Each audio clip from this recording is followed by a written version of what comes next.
for your children to be fed. So you're not crying because they're crying and they can't go to bed.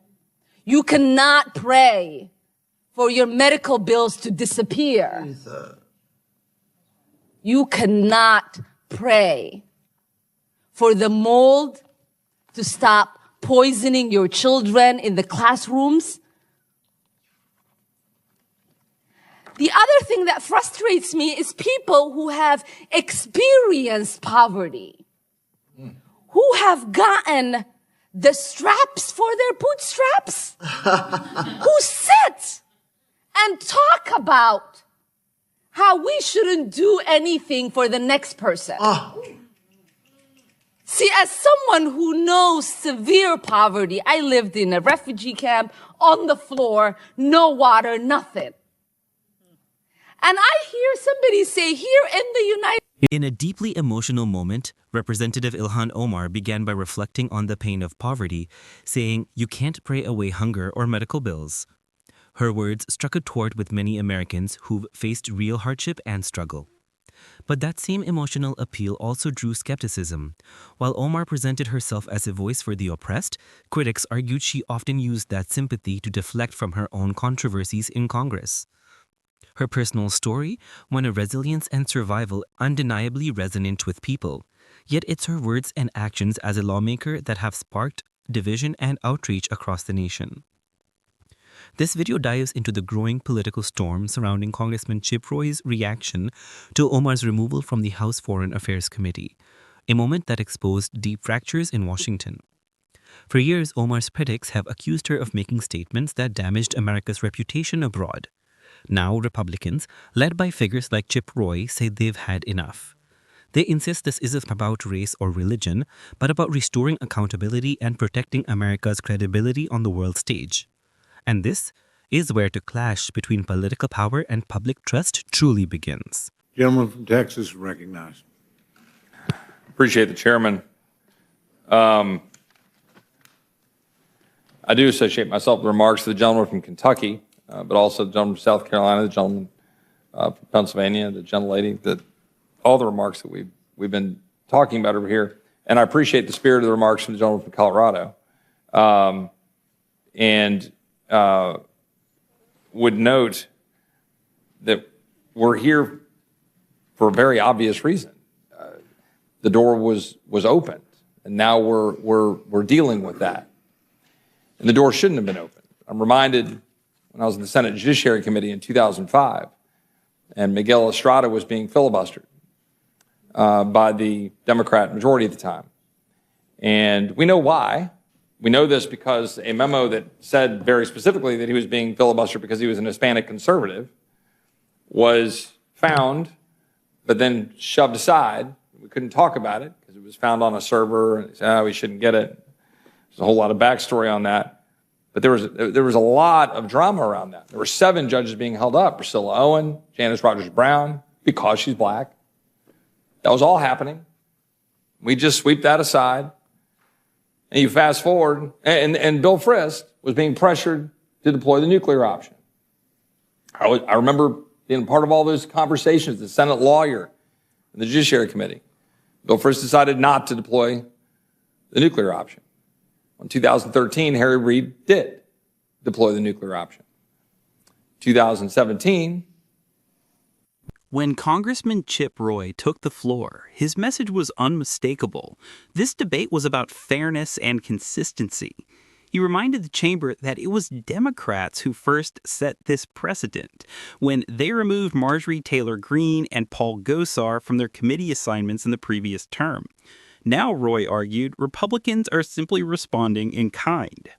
He made it clear that this wasn't the path he wanted to take, but as he put it, we're not going to unilaterally disarm. In the world of politics, when one side changes the rules, the other side inevitably responds. And that's exactly what was happening now. To drive his point home, Roy compared the situation to an old-school baseball brawl between Nolan Ryan and Robin Ventura, a moment when one player took a hit and finally decided to fight back. It was his way of saying that Republicans were done sitting on the sidelines while Democrats took swings without consequence. The analogy perfectly captured the mood inside Congress, a body bruised by partisanship, yet determined to stand its ground. Roy's words sent a clear message across the political aisle: the era of one-sided politics is over. And the change with these new rules could be felt just as easily as it had for both sides. Then certain things changed at the United States Supreme Court. So now we live in that world. It is what it is. Now here we sit. The door was open. I just went back and reread my speech on the floor because the gentleman, I hadn't done that yet. I went back and reread my speech on the floor. Not stand by every word of that speech. And in it, I referenced the fact that I had just a few months prior had been in agreement with some of my colleagues on the other side of the aisle with respect to January 6th, which there's disagreements on our side of the aisle on some of that with respect to the votes at the time. And that I'd taken very strong disagreement and sought apology from our colleague on our side of the aisle about some of the remarks that were said, but felt that this was not the right path to go down. I stand by that. So here we sit. I could associate myself and do with all the remarks that gentleman from South Carolina. I have very strong disagreement with a lot of the statements that Representative Omar has made. We've covered most of them. That some people did something is the one that really sticks in my craw pretty strongly. Raises a whole lot of flags for me. I think there are significant amount of justifications to raise issues with respect to service on the Foreign Affairs Committee, but I would not go down this road. But I'm also reminded, in August of 1993, Juan Gonzalez was a batter for the Texas Rangers and was plunked by Alex Fernandez from the White Sox. And just a little bit later, Robin Ventura came. Chip Roy made it clear that he strongly disagreed with many of Ilhan Omar's past statements, especially her infamous remark describing 9/11 as the day some people did something. For millions of Americans, that comment wasn't just poorly worded, it was deeply offensive. It felt dismissive of one of the darkest days in U.S. history, a day that forever changed the nation. That single phrase became a turning point, reshaping how many viewed Omar and fueling the argument that she shouldn't represent America on matters of foreign policy. Roy emphasized that accountability isn't about punishment, it's about protection, protecting America's credibility, its values, and its people. The commentary around this moment serves as a reminder that this debate goes far beyond party lines. It's about standing up to the political establishment and demanding integrity from those in power. For years, conservative voices have claimed they were silenced or mocked for speaking uncomfortable truths. Now, platforms like this one are pushing back, exposing hypocrisy, and defending what they see as the core of American patriotism. Omar's removal, they argue, isn't about silencing a dissent.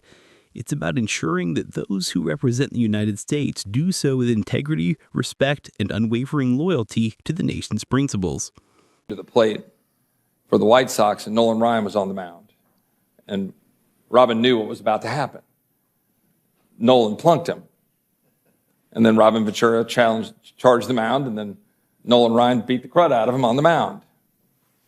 That's what happened. We all know that's what happened. Old school baseball. Nolan Ryan defined old school baseball. This is raw politics. That's what this is. When the doors opened, then there's a question, and you have to decide what you're going to do. We're not going to unilaterally disarm. Just not going to do it. I'm tired of that. It just is what it is. Guys took a shot at someone on our team, about statements I disagreed with, and took very much to task. But I've got strong disagreements with Representative Omar. I would prefer, if it were just starting from scratch, I would not choose this path. I'd just say whatever stuff you all want to say. We'll say whatever stuff we want to say. Our manager pick our team. Let's go battle it out in committee. That's what I would say. I would say that's the right place to be. But at this point in time, it is my considered judgment that, like Nolan Ryan, we've got to respond. And I'm just going to be blunt and honest about it. That's just my belief. I think it's important. And I hope We'll get through this. We'll kind of hip check each other. Maybe we can sit down. Ilhan Omar's record in Congress has long been a source of controversy. Over the years, she's made statements that critics say downplayed terrorism, insulted key allies like Israel, and appeared sympathetic toward America's adversaries. Her infamous "some people did something" remark about 9/11 was seen by many as dismissive of a national tragedy. Combined with her repeated questioning of U.S. foreign alliances, it left critics wondering where her true loyalties lie. When you hold a position that directly influences foreign relations, words carry enormous weight, and this time, Republicans decided those words had to come with consequences. Their argument was simple. Democrats had set the standard themselves. When Republicans like Paul Gosar or Marjorie Taylor Greene faced punishment, Democrats called it accountability. But when Omar faced criticism, they labeled it racism and Islamophobia. That, Chip Roy argued, was the double standard at the heart of the issue. His message was clear. If you make the rules, you have to live by them. Fairness cannot be conditional. This vote, Roy insisted, wasn't about revenge. It was about restoring balance and integrity to Congress, ensuring that accountability applies to everyone, no matter which party they belong to. Figure out by the end of this Congress, next Congress, whoever's in charge, we figure out how we're going to play ball going forward and set those rules. And I would say the same thing about open rules, closed rules, structured rules. And the ranking member could scoff. We've had X number of votes. We'll have continued debate about this stuff over time. There will be closed rules. There will be structured rules. There will be open rules. I'd like to have that debate. I'd like to have the considered judgment of the ranking member on that, and as I have debate on my side of the aisle. I'm just saying that we can figure out how to protect this institution and try to decide how to do things the right way. But in this instance, I'm going to be very open and honest about why I'm going to vote for this resolution. That's why. Again, recognizing the statements that the representative has made, I find to be highly problematic, extremely concerning, raising very serious questions from a foreign affairs perspective, as the ranking member has raised about statements made and how he feels about people being on certain committees over here. Gentlemen, I think we should, in my opinion, we should withdraw from that battle going forward and then let each manager pick their team. And I'll be glad to yield to the gentleman from Colorado. And I would simply say I appreciate Mr. Roy's honesty. I mean, and again, kind of similar to what Mr. Massey said previously, and not to belabor the point, because I think you've already conceded this, but why not emulate the same resolution that was used in the past? This moment marks a turning point in how conservatives respond to political attacks. For years, they've taken the hits, choosing restraint in the name of fairness. But now, leaders like Chip Roy are signaling a new era, one where Republicans are no longer standing by quietly, but fighting back using the very same rules Democrats set in motion. It's a clear sign that the balance of power in Congress is shifting. Removing Ilhan Omar wasn't just a symbolic gesture, it was a warning, a message that accountability is coming for anyone, regardless of party, who disrespects the American people or the values they stand for. In the end, this debate was never just about one committee seat. It was about America's credibility, its moral strength, and the growing demand for integrity in leadership. Chip Roy's stand represents a rising movement, one that puts the nation first, above politics, above identity, and above excuses. Omar may be off the Foreign Affairs Committee, but the real fight is far from over. This is a battle for truth, fairness, and the future of American leadership. And the message from conservatives is now unmistakable. They're done playing defense. The fight for America's future has only just begun, and this time, they intend to win. To calling this something that it is not in terms of the due process language. That's the part that I just didn't understand, because if it doesn't provide due process, why? So, as you said, it's partisan. It's not. And again, I appreciate the honesty on that front, and obviously the past presidents that you cited and the rest. But I would. I don't want to interrupt. No. Yeah, I would just say, agreeing with the gentleman from Kentucky, putting something in the whereas clauses, outlining a genuine statement by the speaker on our side or whatever, saying that would be taken into consideration and viewed is something. It is something. It is not, I will be very clear, due process in the way we mean it in court. This is not a court. This is not due process in that sense. The question here is what we're going to do as members to afford each other the opportunity to speak, be heard. I'm much more in the favor of let each other speak and be heard, and then go use your First Amendment rights to go say why you think that person said something crazy or disagreeable. I would prefer to be in that space. I have no problem with that language being in the whereas clauses. I'm not going to go trumpet it as some grand, amount of due process. It's something. It's something in there, and I'd hang my hat on it and say, yeah, go argue the ethics and make the claim. But that's not what this is about. I mean, let's just be clear. Ryan flunks Ventura for a reason. And I yield back. Gentlelady from Indiana is recognized. Thank you, Mr. Chairman. After the vote, Chip Roy stood before reporters, calm, steady, and unapologetic. He said this moment wasn't about politics or popularity, it was about protecting America's dignity. Roy reminded the press that every time a representative minimizes national pain or insults our allies, the world takes note. If we can't respect our own tragedies, how can we expect others to respect us? That message hit home for millions of Americans, tired of watching leaders treat public service like a performance. To Roy, representing the nation is not an entitlement, it's an honor. Meanwhile, Ilhan Omar pushed back, claiming she was being punished for speaking her truth, for being a Muslim woman who dared to challenge the system. Her supporters rallied behind her online, calling her a voice for the voiceless. But critics argue this wasn't about faith or identity, it was about professionalism. They pointed out that other Muslim lawmakers never faced such controversy because they chose unity over division. The real issue wasn't Omar's religion, it was her rhetoric. And once again, Washington found itself trapped in the same cycle, where accountability is mistaken for bias, and every argument turns into a moral battlefield. As the headline spread, America split. Progressives condemned the decision as revenge politics. Conservatives hailed it as long overdue accountability. But beyond all the shouting, one haunting question remained. Has Congress lost its moral compass? Roy's message cut through that noise. He didn't celebrate Omar's downfall. He reminded everyone that actions have consequences. His tone was firm but never hateful, a rare moment of discipline in a time of outrage. He spoke for citizens who feel ignored, Americans tired of watching politicians play victim while dodging responsibility. Public service isn't a shield, it's a mirror.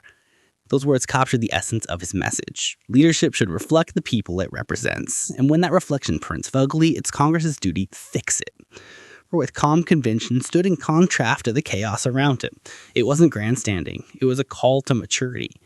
A reminder that strength doesn't come from shouting louder, but from standing firm in truth. Omar's emotional defense, her journey from poverty to power, inspired many.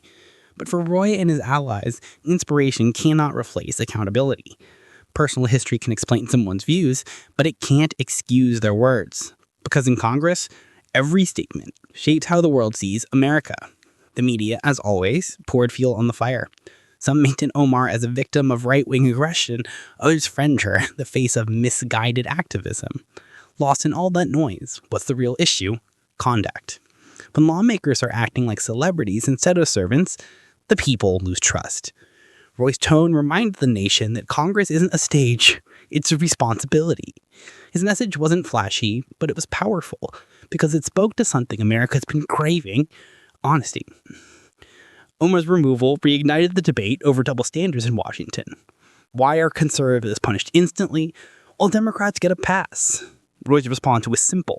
If fairness doesn't apply to everyone, it isn't fairness at all. That line hit a nerve. It summed up a frustration of millions who are tired of selective outrage, where accountability depends on party lines. For Roy, this wasn't just about Ilhan Omar. It was about rebuilding fairness in a system that's forgotten what that word even means. Analysts called it one of the most consequential moments of the session because it wasn't just a vote. It was a signal, a sign that the tone in Washington is shifting, that lawmakers are being reminded words don't disappear, they echo across the nation and the world. Roy's leadership proved that accountability doesn't need cruelty. He didn't gloat, didn't mock. He simply drew a line. And in an age where politics rewards outrage, that quiet string stood out. Outside the Capitol, reactions exploded. Some cheered, some protested, but everyone agreed on one thing. This moment exposed how broken America's political dialogue has become. People no longer listen to understand. They listen to attack. But Roy's calm defiance brought something rare, reflection. His call for decency felt like a breath of fresh air. By week's end, the dust had settled, but the message remained. Ilhan Omar's removal wasn't just political, it was cultural. It told America that leadership demands accountability, that identity can't shield anyone from consequence, and that principles still matter. Chip Roy may have sparked outrage, but he also sparked introspection. He reminded Congress and the country that fairness and respect aren't partisan ideas, they're American ones. The debate may have ended, but the standard he set will echo long after the headlines fade.